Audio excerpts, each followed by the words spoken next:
Matzah, Alan, here. I say second year. Ein Mensch tracht. Making this place to come and learn. And Sunday morning, with Teres Hashem. I have to say that this convention review is not comprehensive because I didn't go to the whole convention. I was only there for a rather short period of time. I arrived right on Shabbos. I left Motzei Shabbos. I said share back in the morning to shul. So I left at 1:30 in the morning. And also, it's made more complicated because the shir. Thank you. Normally at the year, I would say Thursday night, Sunday, I write, I'm listening. Here, I wrote what I heard on Shabbos from memory. So it's not as comprehensive. Also, I was busy in Shabbos and meetings. So also, some of the sessions I missed. But even so, there's still some stuff that I can share with you. The Friday night, by Kabbalah Shabbos, which is probably the hardest time to listen. Anybody that speaks by Kabbalah Shabbos knows that one of the problems is the snoring. It's a problem, it's Friday night, you speak by Kabbalah Shabbos, people snore. Speakers or the listeners? I've said many times that Rabbi Weiss used to say that he should be his role in Steve Geology's guild in America. But that's, by the way, that's also a chesed you do for people. You help them sleep. It's also a chesed. Erwin Keller tells me, who's one of my biggest homies, he listens to hundreds and hundreds of my shiurim while he travels, literally. He drops off by my house milk crates of tapes that he listens to. And on each tape is marked that he listens to them.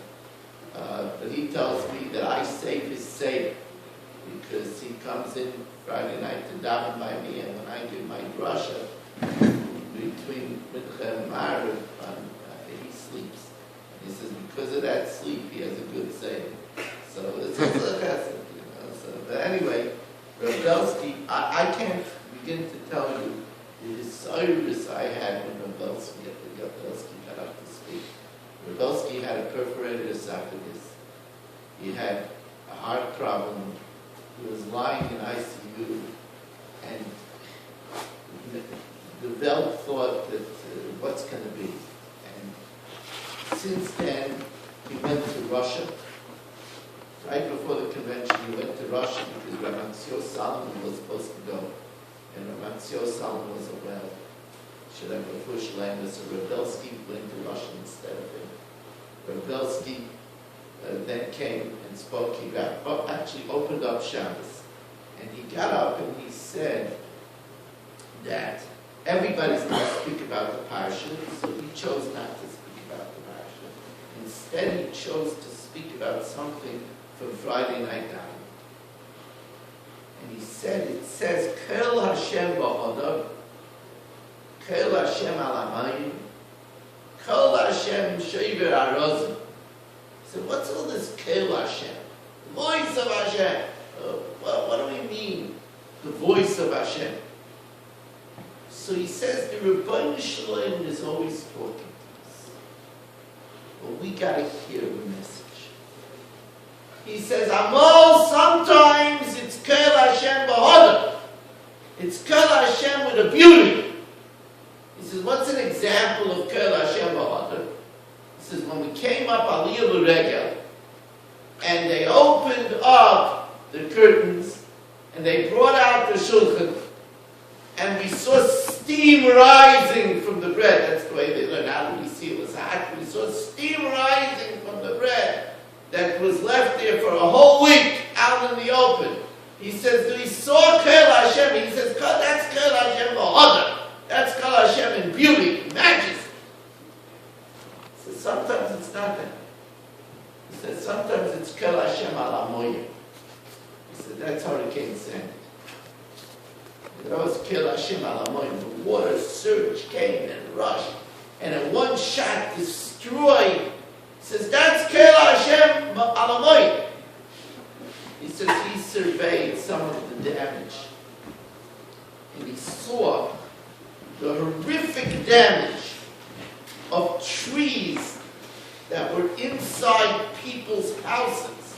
Trees, one tree smashed a whole lot of cars. He says that's Kel Hashem Shever Arazim.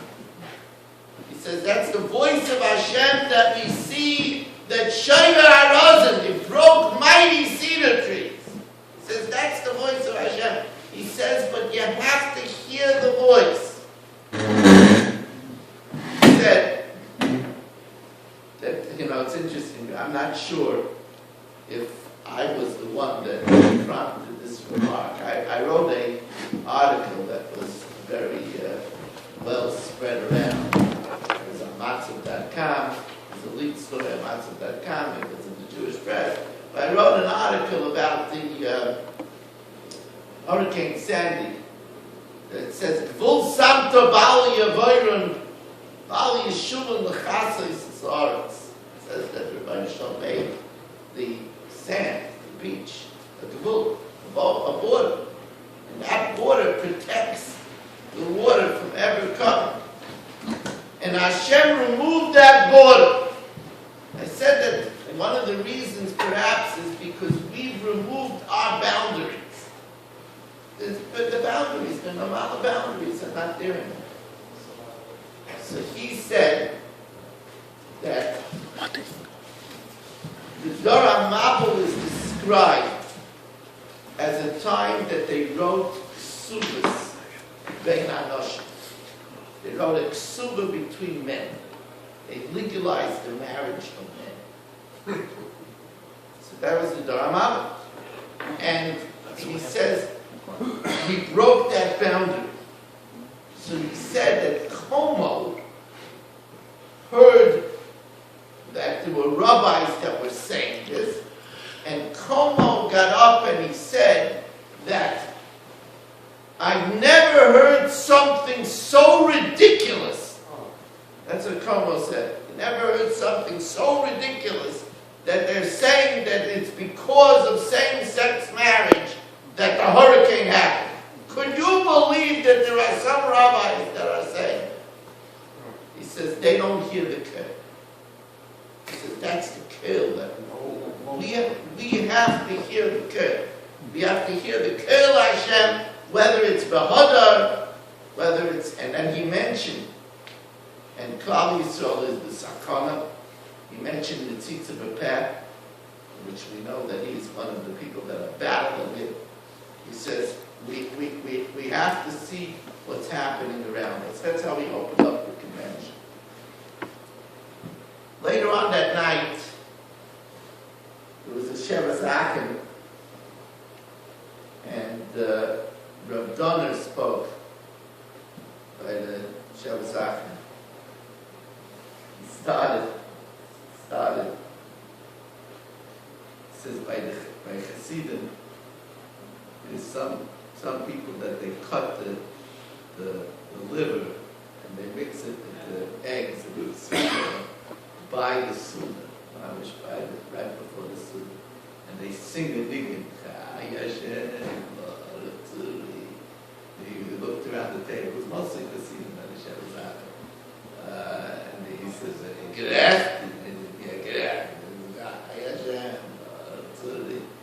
so he says, but I want to tell you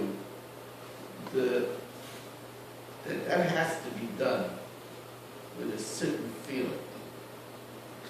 He says it's not, your mind shouldn't be on the liver when you're doing it. So he said an interesting thing. He said there was once a yid that they were having a little bit of shalom bayis problems. So they went to the Rav, and the Rav told them, it's showing sight that you should learn how to make a panos. That's the problem, you know. Nice thing, the bullet shalom keilav chitim yazbiyah. There's food in the cupboard, then it's Shabbat. So the Rav says you're a Bissell relative to Rothschild. Go watch how Rothschild does business. Maybe you'll pick something up. Yeah, no problem. Goes to Rothschild. And Rothschild says, so sit in the office and watch. He sits there in the office. And he hears Rothschild pick up the phone. I need a container from Stockholm sent to Denmark right away. Yeah? Okay. Deliver from Brussels to London. Yes, picks up the phone. There's a problem. Stop shipment. Stop the shipment from Germany. Stop the shipment. Goes home. The wife said, you learned something? Yes, it's easy. You call up and you tell them to deliver one thing from one country to another country. The whole thing is Persian. A container from here to there. It's all Persian. So the wife says, who are you kidding? You gotta have the container. You don't have the container, what are you gonna deliver? The mensch sings, Yashem, Baratzuri. You gotta be connected to Hashem to do that. You're not connected to cutting livers. You just cut the liver. You gotta be connected to Rabbi Weiss. You have to have some feeling. He said that we learn out in the Neshama Yisera in a very interesting way. We learn in the Neshama Yisera from the fact that it says in Vayom HaShvi Shabbos Vayinofash. The seventh day, Shabbos, rested, Vayinofash. So the Gemara says, Keman Shabbos Vayovdo Nefesh. It's a very unusual way to learn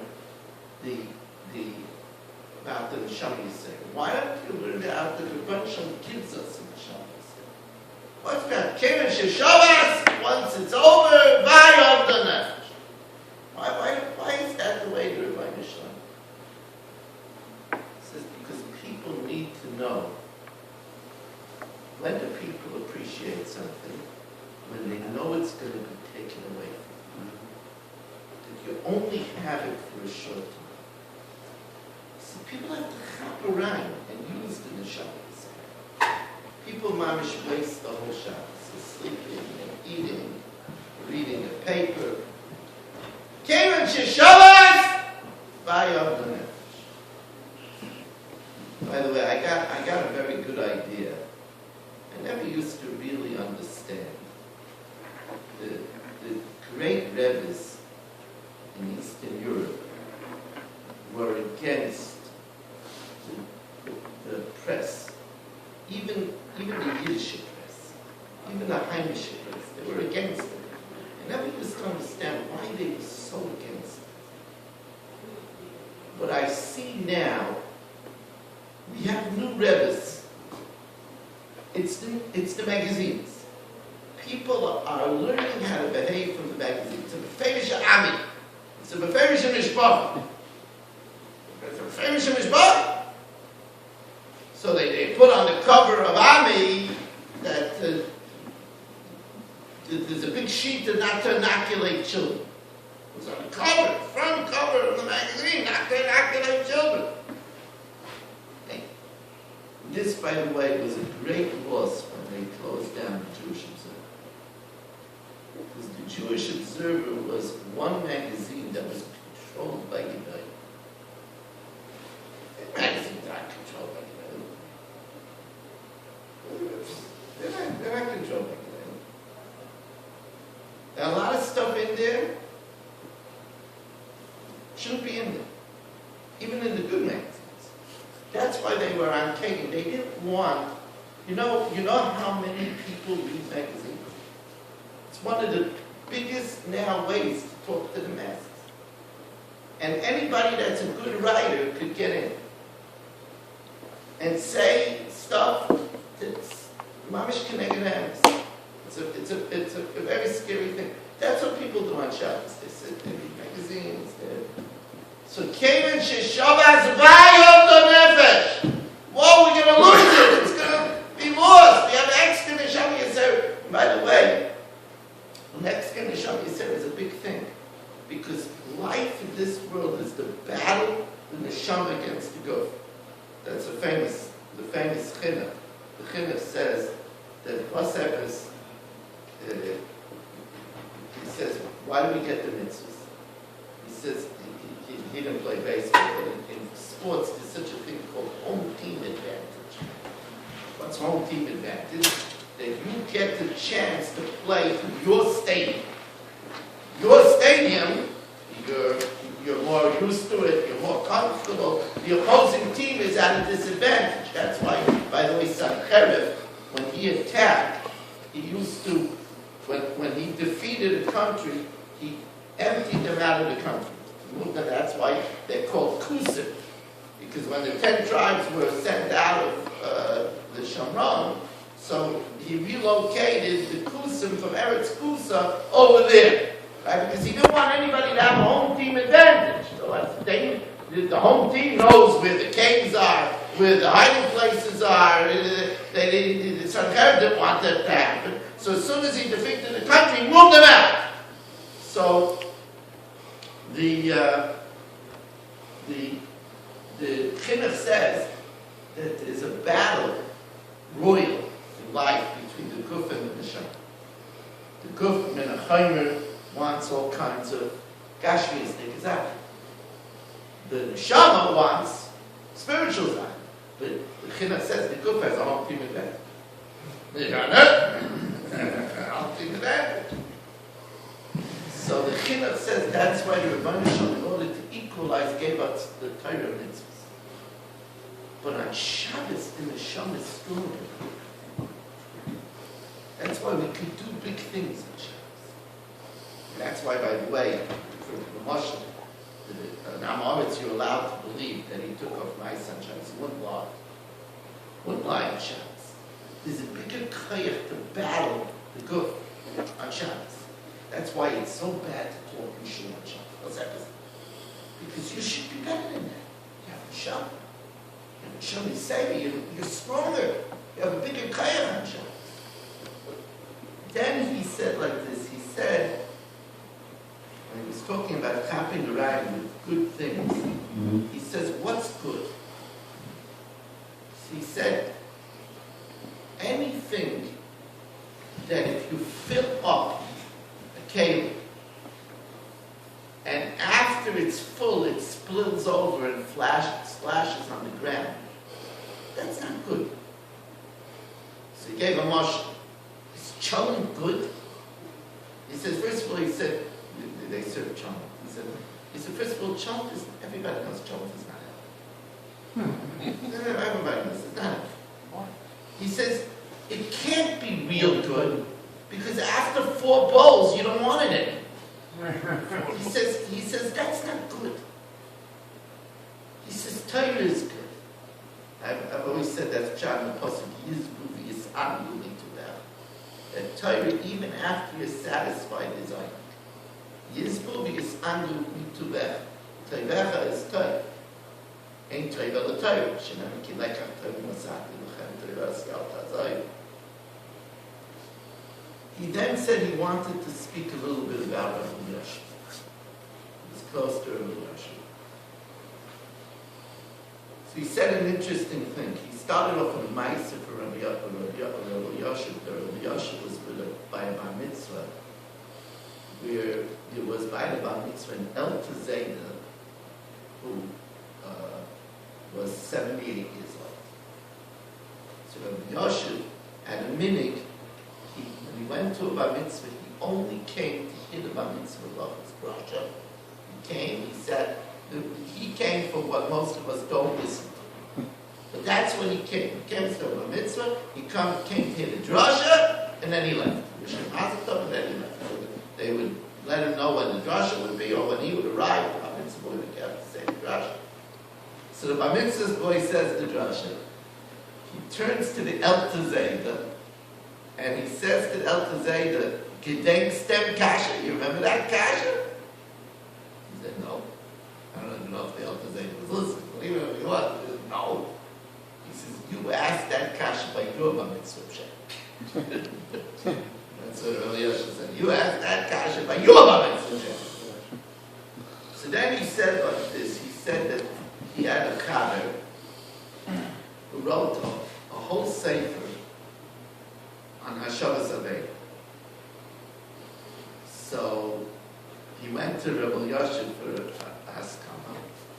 And he asked Rabbi Yosef when he was there, he said he had a shaila about Hashavas Avei. He had a shaila, somebody loses $500 and he's miyayish. And then he goes out and he finds it. He finds it himself. So does he now have a chiyuv to take off meiser again for that $500? He had already taken off meiser. But since he was miyayish, he lost it. Now when he found it, it wasn't his anymore because it was miyayish. So does he have a chiyuv on the spot? Rabbi Yosef told him that it's totally in the nesivus. I'm not going to go into that. It's totally in the nesivus. He said, mamish, on the spot, Rabbi Yosef said he had another meiser, that he had a very shveret shaila in Hilchos Avenis. Very shveret shaila in Hilchos Avenis. So there was a dayan in London that wrote a whole complicated sefer on Hilchos Avenis. So he asked him the shaila, and he gave him the answer. So he called up the family, and he gave them the answer. That night, this dayan calls him back, I made a mistake. I was talking to Rabbi Yosef, and Rabbi Yosef told me that the halacha is not. So Rav Donner asked him, look, you spent kama yorim in Hilchos Avelis, you know it inside out. You researched etliche tshuvas on every single thing. The fact that Rabbi Yosef tells you he's not in the sugya, he tells you. He says, I want you to know that Rabbi Yosef is in every sugya that you do. In every sugya. And he says, Kama b'kama pa'amim. I asked him things, and all the research that I did, he knew it all. So he said he was in Eretz Yisrael, and he met with Rabbi Yosef, and he said to Rabbi Yosef, he wants to ask him that if he's stuck, he should be able to call him. So Rabbi Yosef told him, Beser b'ksav. So Rav Donner told him, he said this, Rav Donner told him that he's not good at writing. He's not good at writing. It's pushing balance. This would take a very long time to express it, and he could express it over the phone in moments. So Bikushi, Rabbi Yosef said, okay, if it's very pressing, you could call. So then he asked Rabbi Yosef for his phone number. Rabbi Yosef didn't know.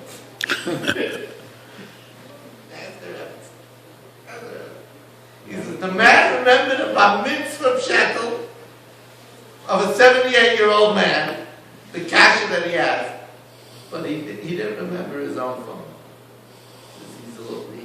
He was immersed totally in learning to the exclusion of all else. The exclusion of all else. Shabbos morning.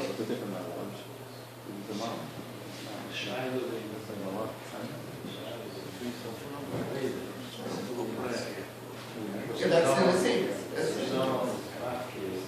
Right, that's in the sequence.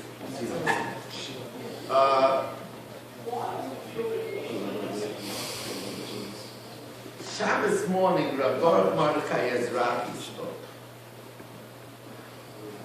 And he said a very interesting thing. He said in the Haftarah Vayechi. Yes, but he spoke about it. It was a very long davening.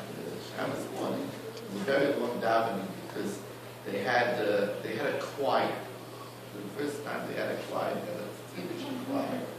So they had a chazan davening, and there was a Chassidish choir. They were very interesting. The Chassidish choir. They sang certain stitches.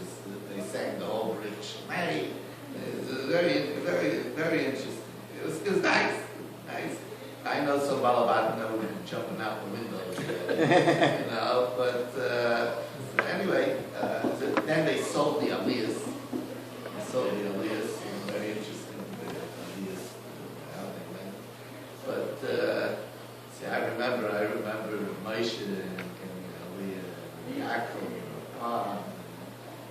it's already 12 years since Rabbi Palm's gone. It's hard to believe, right? It's 26 years since Rabbi Weiss gone. I remember a different convention, but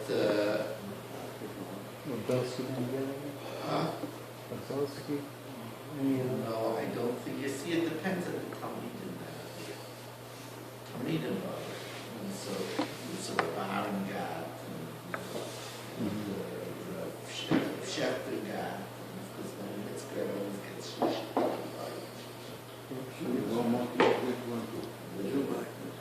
I invite you.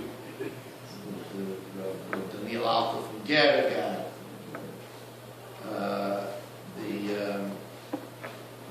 What you didn't ask if I got. I got it on the I assumed that you did. Yeah, no, I didn't. I'm a pygmy over here. But anyway.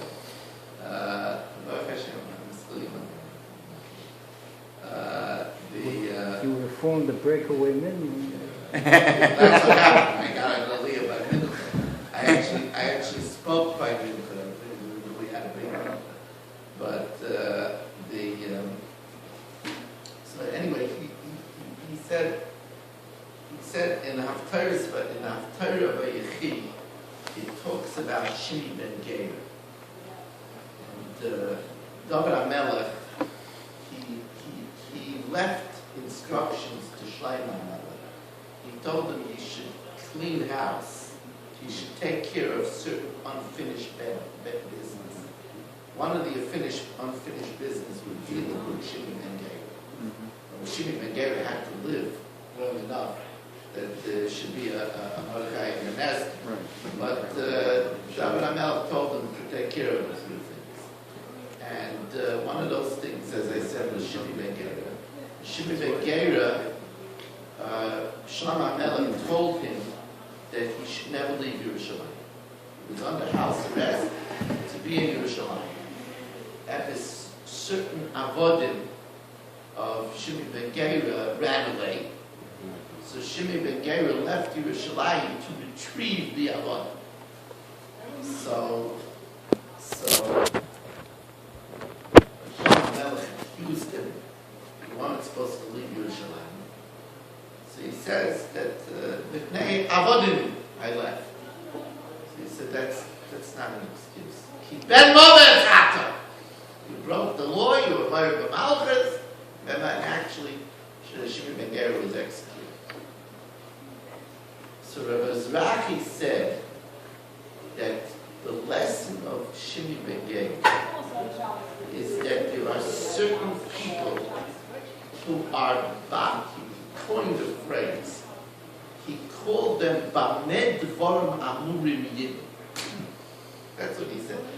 He said Shimi ben Geira was a Bamed Dvarim Amurim Yid. He says there are people that they always have excuses. They